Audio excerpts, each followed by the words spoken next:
Bonsoir à tous et bienvenue. Le dossier de la rédaction de RTI2 s'intéresse ce dimanche au projet d'amélioration de la prestation des services éducatifs en abrégé PAPS et mis en œuvre dans plusieurs régions du nord de la Côte d'Ivoire pour lutter contre la régression de la performance de niveau de l'école ivoirienne.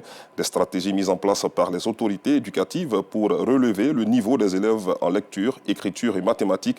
Nos reporters ont fait un tour à Ferkessé-Dougou pour en savoir un peu plus sur ce projet bénéfique aux apprenants, aux enseignants, aux encadreurs et aux communautés villageoises. Le dossier est signé Théodore Zouzou et Maïssa Kogueï vous sera proposé à 19h30. Retour à Abidjan où un incendie s'est déclenché ce dimanche dans une usine de la zone industrielle de Yopougon. Des employés de cette industrie spécialisée dans la tuyauterie en bâtiment et câbles électriques ont aperçu des fumées avec des flammes qui ont ravagé une partie des installations. Alertés, les sapeurs-pompiers étaient sur les lieux pour circonscrire le feu. Mais vu l'intensité des flammes, l'opération de secours a pris des heures. D'énormes dégâts matériels évalués à des centaines de millions de francs CFA ont été signalés par les responsables de l'entreprise. Hors de chez nous, un incendie est survenu hier matin dans un dépôt de carburant dans la commune de Semekoudji, dans le sud du Bénin, a fait 34 morts, pour la plupart calcinés. Le feu se serait déclenché lors du déchargement des bouteilles d'essence. Le procureur a annoncé l'ouverture d'une enquête complète sur les circonstances entourant cette situation tragique.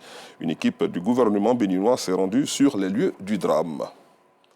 Retour en Côte d'Ivoire pour nous intéresser à ce constat de notre reporter Clarisse Kanyala. En effet, aux alentours du centre culturel de la commune d'Abobo s'est développé un business de vente de fruits.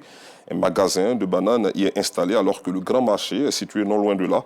Une aubaine pour les passants qui en profitent pleinement pour effectuer leurs achats en toute quiétude. Suivons donc cet élément commenté par Maïssa Kogueï. Carrefour contigu au centre culturel d'Abobo, ce lieu est devenu un marché de fruits. On y trouve de l'ananas, de l'avocat, des pommes et surtout des bananes douces. Certaines vendeuses ont des tabliers, d'autres des brouettes. Parmi elles, Conté. Elle est l'une des doyennes de ce lieu. Elle vend plusieurs fruits en cette période considérée comme la saison des fruits. Les clients aiment les fruits. Quand il y en a beaucoup là, avant que tu vas payer ici un peu, tu vas aller ailleurs. Tu peux acheter tout en place. C'est pour cela que j'ai aimé de vendre tout en même temps. Nos difficultés, quand beaucoup se gâtent là, on a peu de bénéfices. On est obligé de tirer, tu ne vas pas les gâter là. Donc on prend pour aller jeter. Pour éviter toutes ces difficultés, certaines vendeuses préfèrent vendre uniquement un seul fruit. Moi, je préfère vendre des oranges parce que je gagne pour moi dedans un peu, tu vois. Non, même si je gagne 5 000, ce n'est pas petit. Souvent, je gagne 3 000, ce n'est pas petit. Je préfère vendre ça. Ici, les fruits s'arrachent comme de petits pains. Les alentours du centre commercial d'Abobo sont fréquentés par les passants et riverains qui trouvent ces petits commerces avantageux. Ici, c'est moins cher par rapport aux dames qui vendent au grand marché parce qu'ici, on peut dire que c'est la décharge. C'est ici que tout le stock vient. Et puis, il y a plusieurs vendeuses, donc tu as le choix, quoi. On vient acheter la banane ici parce que les dames ici, elles sont plus accessibles. Voilà, on descend des véhicules et là, on achète en même temps et on continue nos chemins. La meilleure pour nos barrages, pour ne pas qu'on a ici pour vendre. On dit qu'on est sur la route. Au bout d'un certain temps, on se débrouille pour manger. C'est ici qui nous arrange. Pas ici, il y a les passages, c'est ici aussi ça marche. À part ici, là-bas même, là, c'est plus qu'ici. Donc on vient se débrouiller ici. Pour éviter le désordre sur les artères de cette voie, les agents de la mairie ont saisi des marchandises. Des efforts qui semblent inefficaces.